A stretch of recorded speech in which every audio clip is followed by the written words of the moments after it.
বছরের ইতিহাসের এক অনবদ্য উপাদান, সেটা হচ্ছে আমাদের মিলনের বোধ, সেটা হচ্ছে আমাদের ভ্রাতৃত্ববোধ।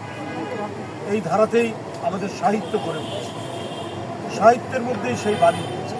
আপনারা জানেন, মধ্যযুগের একটি কবিতায় বলা হয়েছে, সবার উপরে মানুষ সত্য, তাহার উপরে। এটা ভাবা যায়, ইউরোপের মতো আমাদের এখানে রেনেসা, ইন্ডাস্ট্রিয়াল রেভলিউশন এই ধারাবাহিকতা হয়, কিন্তু মধ্যযুগের এক কবি, গ্রামীণ কবি, তিনি বলে বসলেন, সবার উপরে মানুষ সত্য, তাহার উপরে। কি অসাধারণ কথা! যেখানে রেনেসা হয়নি, যেখানে ফিনান্সিয়াল ক্যাপিটালিজমের কোনো কথা নেই, যেখানে ইন্ডাস্ট্রিয়াল রেভলিউশনের কোনো কথা নেই, যেখানে এনলাইটমেন্টের কোনো কথা, সব ইউরোপীয়। তো সেখানেও দেখুন, এদেশের ঐতিহ্যের মধ্যে মানবতার বাণী ঠিকরে উঠেছে একজন গ্রামীণ কবির মুখ দিয়ে। এটাই তো আমাদের ঐতিহ্য।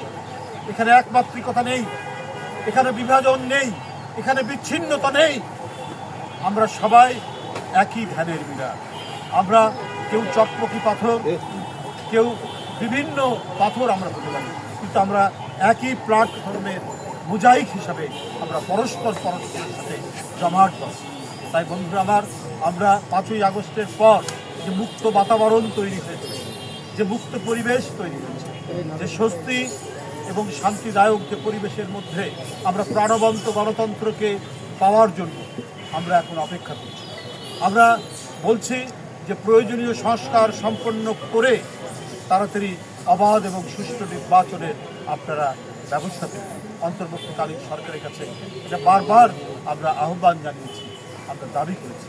এই নিয়ে অনেকেই অনেক ধরনের ভরসা তৈরি করার চেষ্টা করছে।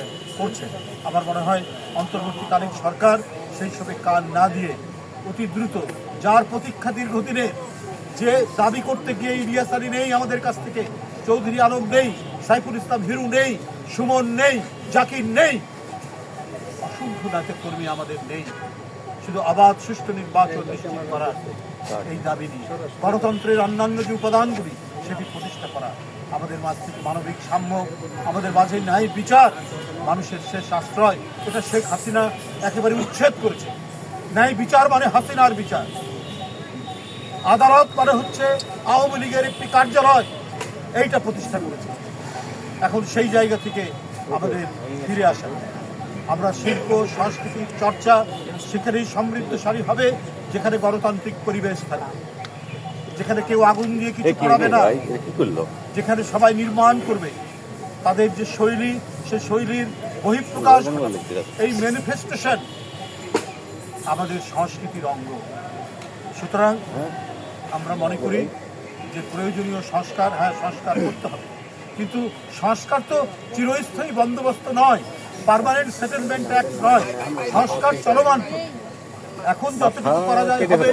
আবার যারা ক্ষমতা আসবেন, অনেক জায়গা থেকে অনেক দাবি আসবে, কথা উঠবে, সেটা রাজনৈতিক দল এবং জনপ্রতিনিধিরা সেটা বিবেচনায় নিয়ে সংস্কারের ধারাবাহিকতা চলবে, কিন্তু গণতন্ত্রের ধারাবাহিকতা তো বন্ধ রাখা যাবে না।